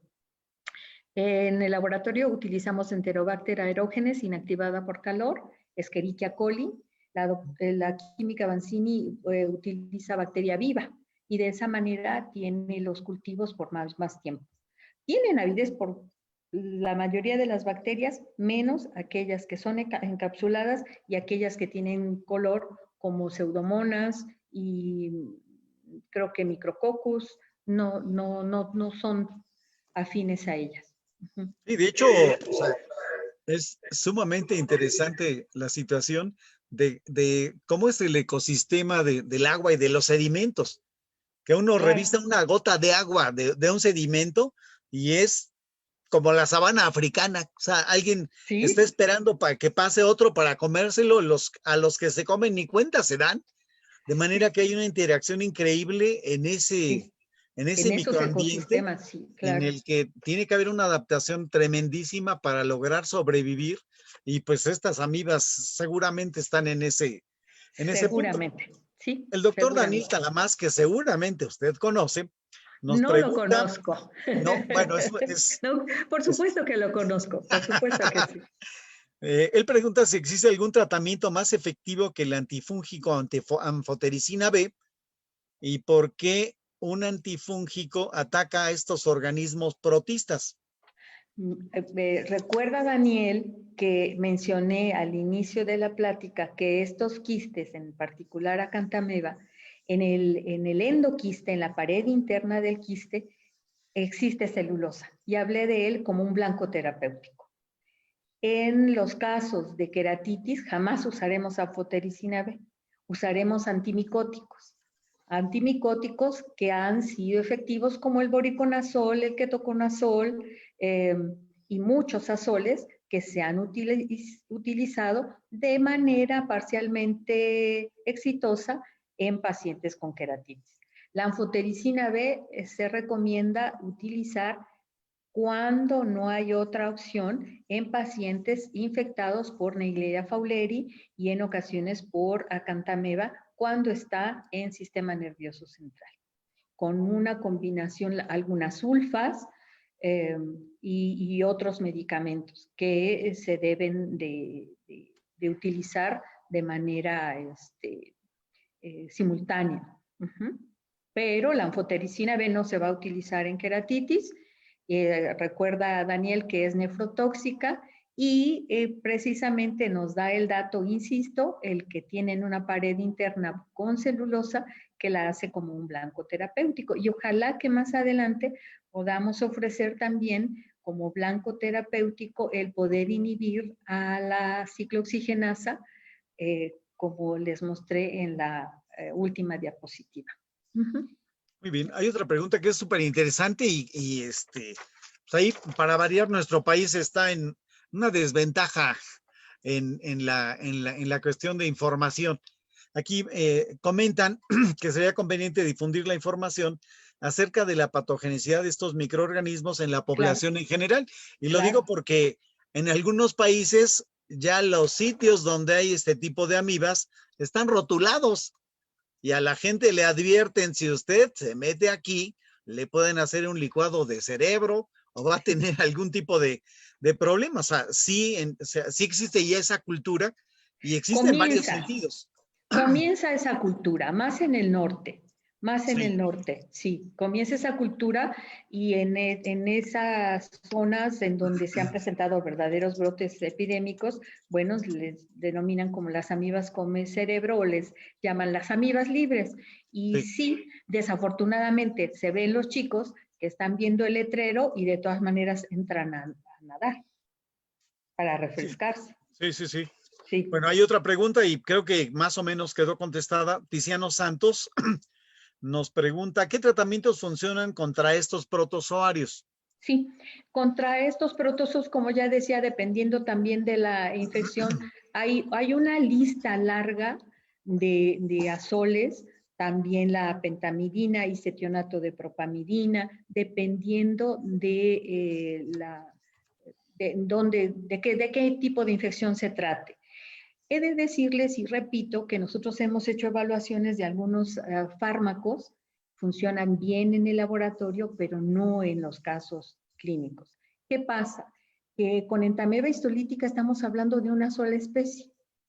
Con las amibas de vida libre son muchos los aislados que existen y una diversidad de posibilidades, de características que tienen en cuanto a la invasión y en cuanto a la capacidad y a su virulencia que los hace más o menos resistentes. Y entonces lo que se ha buscado es muchas estrategias. Nosotros pretendemos evaluar el papel de las isoindolinas, por ejemplo, y que han mostrado poca toxicidad, porque esa es otra. A veces se elige utilizar anfotericina B, pero es nefrotóxica, pero tienes que elegir la vida o el órgano. Y sí, en algunas ocasiones la química Avanzini tiene toda la experiencia y últimamente se ha utilizado el voriconazol, por ejemplo. Utilizan gotas y con una estrategia, con una posología de varias gotas cada 2 horas. Durante 24 horas el paciente prácticamente no duerme para poder estar recibiendo estos fármacos. Ahora, hay fármacos que no están disponibles en nuestro país, como el Brolén. Y hay otros fármacos que si están disponibles son de muy poco acceso. Y entonces es una combinación de diferentes factores que hace que estas patologías sean difíciles de tratar primero difíciles de diagnosticar, luego difíciles de tratar y por lo mismo los pronósticos en ocasiones no son los que quisiéramos. Sí, también quería preguntarle una cuestión que Sí. puede resultar relevante. Ustedes induciendo la infección, hablan de 1 millón básicamente de trofozoitos. ¿Sí? ¿Más o menos está identificado qué es lo que pasa en el caso de los humanos en este sentido? Justo, para mí 1 millón es excesivo, pero yo con eso aseguro que la infección se dé. Sí. Pero, por ejemplo, en el caso, nosotros no mostré un trabajo que a mí me parece muy bonito, en donde nosotros hicimos un modelo de adherencia al lente de contacto y utilizamos solo 200 trofozoitos. 200. Porque eso nos hace pensar y acercarnos a lo que es más natural. Y con esos 200 trofozoitos, con 20, 30 que se adhirieran, son suficientes para provocar la infección. Ahora, recuerde, usted mencionó al doctor Sherba. Él decía que con un solo trofozoito de Naegleria fowleri era suficiente para provocar la infección. Y nosotros hemos hecho ensayos no de 1 millón, sino con Lisbeth y el doctor Arturo hemos hecho ensayos con 200,000, 20,000 trofozoitos. Son números grandes, pero no se acercan ni con mucho al millón. Pero ahí, como ahora se habla de carga viral, ahorita hablaríamos de carga amibiana, ¿no? Sí. Dependiendo de la virulencia, dependiendo de esa carga, pero sí le aseguro que con 200 trofozoitos y medimos unos 30, 40 que se adhieran, es suficiente para que la córnea. Sí, sí, sí. Hay otra pregunta de Yolanda Gómez. Ella dice, ¿se ha demostrado habilidad de acantameba para capturar y degradar anticuerpos de superficie para contrarrestar la reacción inmunitaria? Sí. Sí, se ha demostrado. Y se ha demostrado que tienen actividad contra IgA, por ejemplo, contra también degradar complementos, ¿sí? Y pacientes que tienen una baja concentración de IgA en lágrima, por ejemplo, se ha visto que son susceptibles, o aquellos pacientes que padecen queratitis tienen una baja concentración de IgA. Sí, sí. Y sí tienen una actividad importante contra los anticuerpos también. Y, por ejemplo, en el caso de histolítica, y de hecho aquí está el doctor Talamas, él les hace tomografías a las amibas. ¿Está demostrado el fenómeno de capping en el caso de las amibas de vida libre? Sí, claro, lo También. documentó muy bien. Ay, perdón por el cucú. Lo documentó también el doctor Arturo González. ¿Y qué cree? Que se observa que hay diferencias entre las especies de cómo hacen el capping. Hay una que es más eficiente para hacer capping, no recuerdo si es Castellani o Culversoni, que nada más la deja como en parches. Hasta en esa hay diferencias intraespecíficas, sí. Muy bien. Y finalmente, Víctor Berger pregunta, ¿se ha visto aumento de casos en los últimos años? Y si es Claro que así, sí. ¿a qué se está relacionando esta cuestión? Él nos pregunta desde Costa Rica.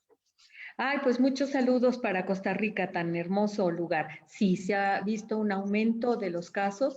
Si le comento sobre queratitis, por ejemplo, trabajamos estrechamente con el Hospital Asociación para Evitar la Ceguera en México y el aumento de casos se ha dado, bueno, primero por la experiencia de la química, por el trabajo minucioso que hace al considerar a las amibas en los diagnósticos tempranos. Pero también se ha visto un aumento, por ejemplo, que los adolescentes usan lente de contacto cosmético, que no tiene ninguna instrucción previa para su uso. Y muchas veces los chicos lo usan de manera indiscriminada y a veces hay que hacer hasta trasplante de córnea. En eso, en lo que se refiere a la queratitis. En lo que se refiere a las infecciones en sistema nervioso central, en nuestra experiencia en el laboratorio, sí hemos tenido un mayor acercamiento con los clínicos y hemos podido apoyar en algunos casos en el diagnóstico temprano, pero en otros no. Pero hay gente que es más minuciosa para considerar a estas amibas en los diagnósticos tempranos. Algo importante también es contar con un equipo adecuado para la observación de estos organismos, que si no se cuenta con un microscopio de fluorescencia, que no se cuenta con algún equipo, o por ejemplo la microscopía confocal, que más rápidamente nos apoyaría en el diagnóstico, pues sería ideal. No hay datos certeros en lo que se refiere a los datos epidemiológicos, pero sí hay un aumento definitivamente de los casos. Sí, preguntan, nos llegaron otras dos preguntas ahorita. No se preocupe. Si en raspados corneales se pueden observar los trofozoitos y se pueden manejar con tinciones sencillas como GIMSA, por ejemplo. Sí, claro, se puede hacer. Fíjense que el raspado corneal es el ideal. ¿Por qué? Porque si se hace un hisopado nada más superficial, ustedes vieron cómo las amibas son capaces de invadir las capas profundas de la córnea y ahí no se encontraba nada. Si se hace un raspado corneal, se pueden observar los trofozoitos. Tenemos un caso que vamos a publicar en un futuro cercano, en donde se observan los trofozoitos, cómo llegaron casi a la membrana de Decebet, casi invadieron prácticamente a toda la córnea, y en esas partes cercanas a la membrana de Decebet no se observan trofozoitos, solo se observan quistes. Los trofozoitos se observan del estroma medio hacia la superficie. Y Y sí, se ven los dos y los se pueden quistes ver en el transfusiones fondo. en el fondo. Sí. Sí. Bueno, otra pregunta, no nos da su apellido, pero Eric pregunta, ¿cuál será la hipótesis del hecho de que no siempre fagocita las células y solo se trasvasa entre ellas? ¿Será una estrategia? Miren, la estrategia que hemos propuesto es esta. Primero se adhieren las amibas, penetran por un efecto mecánico y o enzimático a las capas más profundas y comienza a fagocitar casi de inmediato a las que están recién desprendidas, ¿eh? Ese proceso se ve de manera, digamos, cotidiana, no así cuando están con la presencia de la taurina, que la taurina misma seguramente exacerba esos procesos de fagocitosis. Pero primero van penetrando. Supongo yo que es una manera en la cual en la naturaleza van penetrando en los diferentes sitios, en los microambientes en donde se encuentran. Y de esa manera semejante lo hace, desafortunadamente, en un tejido corneal, en el tejido, en el epitelio respiratorio, qué sé yo. Pues la última pregunta, ahora sí, doctora. No se Y es preocupe. una pregunta muy, muy interesante porque tenemos una serie de situaciones que en este país todo puede pasar. Y la pregunta es si considera que las normas mexicanas en cuanto al uso de aguas recreativas son las adecuadas para controlar este tipo de problemas o si sobreviven al manejo de químicos y filtros en las albercas. Fíjense que también por sorpresa nos hemos fijado que en el laboratorio utilizamos cloruro de benzalconio y sobrevive. Utilizamos cloro, aunque está diluido, pero en altas concentraciones y sobreviven. No por periodos prolongados, pero sí sobreviven. Yo pienso que se están haciendo trabajos suficientes como para argumentar que las normas oficiales deberían de contemplar a estos microorganismos.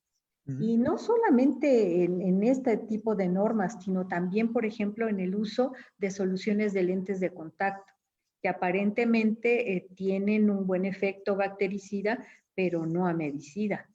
Y como esto en las mismas normas y en el uso de este tipo de soluciones que hemos demostrado en otro trabajo que no lo mostramos aquí, cómo estas soluciones son capaces de disminuir la población trófica, pero no acaban con ella. Ujú. Y si quedasen de un 70%, un 30%, ese 30% hemos demostrado que tiene la suficiente viabilidad como para poder invadir córnea. Y entonces nos estamos enfrentando a unos organismos que si bien no son buenos parásitos, si son versátiles, exitosamente viven en la naturaleza y entonces habría que ajustarse a la nueva manera de enfrentarnos con ellos, que por fortuna la mayoría de ellos no nos causa patologías. Claro. Uh Pero -huh. pues aquí la cuestión importante es, o sea, por un lado, lo comentó usted, la cultura de los lentes de contacto, que unos son totalmente cosméticos y que la gente no tiene la menor idea de cuál es el sistema con el cual podría controlar la proliferación, porque eventualmente es un caldo de cultivo esta cosa.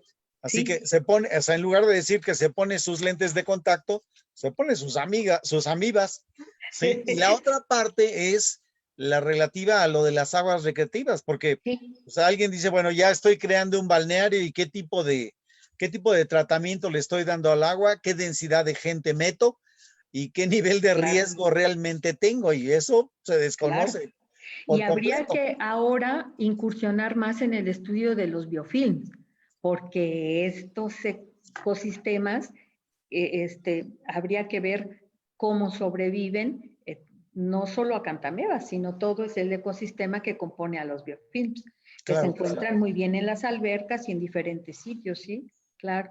claro que sí. Pues doctora, se nos terminaron las preguntas. Muy bien.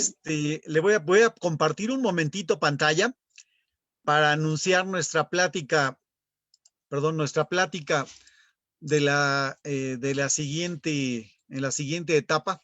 Entonces ya estuvo lo de las preguntas. Nuevamente invito a todos nuestro auditorio, los que quieran que se les otorgue una constancia, necesito que me manden dentro de los siguientes 3 días sus datos en un correo para yo, con todo gusto, enviarles una constancia de haber asistido a esta plática. Y anunciamos que nuestra siguiente plática va a ser sumamente interesante, ¿sí? Se trata de algo que está derivándose de un cambio de visión acerca de los parásitos. Y la plática se llama terapia helmíntica, ¿sí? ¿Qué pasa con la terapia helmíntica? Pues se ha descubierto que los parásitos platican con su hospedero, platican con todos los simbiontes que viven en los hospederos y de alguna manera pueden tener la capacidad para modular la presencia de respuestas inflamatorias. De manera que ahorita se ha comenzado, bueno, ya tiene rato que detectaron que algunos parásitos controlan la inflamación en el tubo digestivo y pueden contrarrestar algunas enfermedades alérgicas. Sí, de manera que para nuestra siguiente fecha, el día 24 de febrero, que va a ser miércoles, no va a ser jueves, porque tenemos unos compromisos que nos echamos encima para participar en otro evento, Sí, yo los invito para que nos acompañen con el candidato a doctor Gerardo Corral Ruiz, ¿sí? Él es egresado de la Facultad de Estudios Superiores Cuautitlán para entrarle a este tema tan interesante, ¿sí? De manera que dejo de compartir, sí, sí, y pues no nos queda más que uno, agradecerle muchísimo su disposición a la doctora Maritza. Estuvo muy al pendiente para poder estar con nosotros en esta plática. Y yo creo que esta plática complementó lo que se hizo en la ocasión anterior, que hablamos de las amibas que causan los problemas a nivel intestinal. Ustedes ya se pudieron dar cuenta de cuánto avance tienen en lo que refiere a las amibas intestinales contra lo que ocurre con las amibas de vida libre, a las que todavía, si en el caso de las amibas hay personas, no sé, como el doctor Rui Pérez Tamayo, que lleva muchas décadas estudiando a las amibas y que todavía se le preguntan algunas cosas y nos dice con toda la honestidad del mundo, no conozco esa información, pues todavía hay muchísimo campo que trabajar en el caso de las amibas de vida libre, de manera que yo la felicito por entrarle a este tema y hay que seguir abonando este campo. Claro que sí. Para hacer que más gente se ponga en contacto y trabajen en este sentido. Y también les agradecemos a todas las gentes que nos acompañaron en esta plática. Si ustedes se han fijado, tenemos una gran heterogeneidad de temas y pues nuestra intención haciendo estas sesiones de pláticas es hacerle llegar a la gente en todos los niveles, o sea, desde los técnicos académicos hasta la gente más avanzada que tenga la mente abierta para captar toda esta información, para pues darle de alguna manera una moldeada a sus criterios y pensar en la existencia de estas cosas. Y pues, como lo digo, vamos a continuar haciendo esto. Nos lleva toda una serie de detalles hacerlo, pero lo hacemos con mucho gusto. ¿Por qué? Porque este es uno de los objetivos de la Sociedad Mexicana de Parasitología. Queremos hacer difusión, que se difunda el conocimiento, que se difundan los avances en investigación, que hace este breve grupo, porque somos muy poquitos y de hecho vamos a atrapar a la doctora Maritza para que se vuelva Claro que sí. socia con nosotros. Con Ya le gusto. haremos llegar la información Claro para que sí. para que se integre por nosotros. Así que por lo pronto no se vaya usted a salir, doctora. Voy a cerrar la transmisión y nos quedamos un momento. Así que muchas gracias. Y esperen nuestra próxima emisión el día 24 de febrero. Sí, así que